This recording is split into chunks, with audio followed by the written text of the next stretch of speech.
Have you listened to Stephen Miller's speech that he did at the CK Remembrance? It's terrifying. In fact, up to this point, I've believed that it's possible that we can have a political solution to reduce the consolidation of power. But what I'm hearing from this speech is that we have to get comfortable with the recognition that in order for states to be capable of protecting constitutional both states and federal protections at the state level, we're going to have to, through the governor, utilize the maximum force, which is what? Yes, 2A, but that has to be organized, it has to be mobilized by a legitimate governance, right? We're going to talk about the American theory that allows for this, including from our founding fathers and English philosopher John Locke. But I need you to recognize in the words that Stephen Miller is positioning that every single word that he is saying has been supported and confirmed and legitimized by all the Democrats, both representatives and senators, who supported the resolution for CK Remembrance Day, because what they did is they gave a bipartisan approval for his narratives. That's allowing for his narratives to have political status, right? And Hakeem Jeffries doesn't recognize why it's so dangerous what they did, and history tells us why what he did is dangerous. Why, right? Why those who supported the CK resolution are literally enabling and justifying his rhetoric as valid, and because of that, that's going to make it much more seductive for people who otherwise would have seen it as taboo. What they did is they gave him some merit in having a political opinion versus that of an extremist opinion, right? What's happening is that these Democrats are positioning an olive branch because they position that you have to compromise with MAGA, but that's like saying that you have to compromise with the Yahtzees.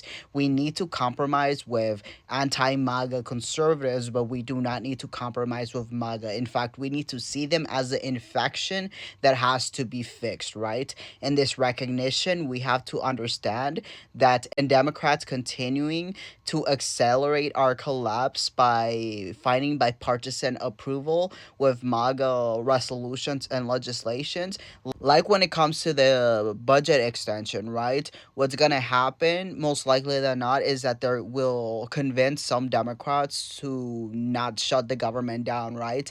And that recognition, their view of themselves is as lawmakers, so it's not as protectors of the Constitution, it's not as challengers of the tyranny. They see themselves as only needing to pass legislation, right? And this recognition, I need you to understand that elected Democrats, not all of them, but the establishment ones, including those who voted to support the resolution for CK, including Hakeem Jeffries, Pete Aguilar, Sarah McBride, have literally decided to throw certain groups into the fire pit so that we don't sacrifice the whole foundation, right? What's happening is the Poland strategy. The Polish government gave in 3.3 million Jews, 3 million never returned back. Because what? Because they didn't see themselves as being capable of resisting against the Yazidis, and these Democrats don't see themselves as capable of resisting against MAGA, right? If anything, it would have passed without Democrat support, but for some reason, because of optics, Democrats feel like they continuously need to go at the comfort of Republicans and to seduce Republicans in the hope that hopefully they can be reasoned away, right? But that's not going to work. Tyranny has never been fixed by litigation, and it has never been fixed by being reasoned with, because they don't have any shame.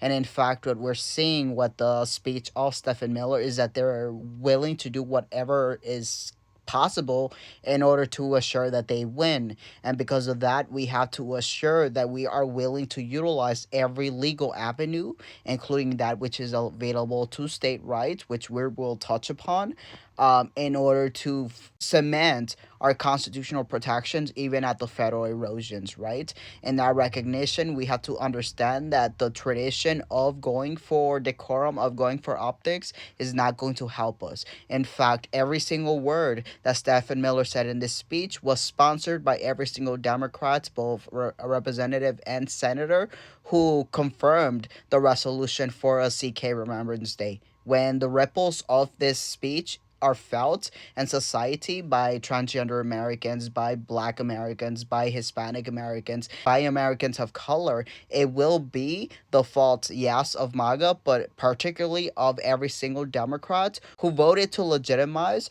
the narratives of CK and to political rhetoric. Because what they said was, hey, this is worthy discourse, and in fact, it is American discourse. And because of that, the Democrats who voted bipartisan to approve of the resolution will be at fault when those consequences are felt by you and me. Remember their names.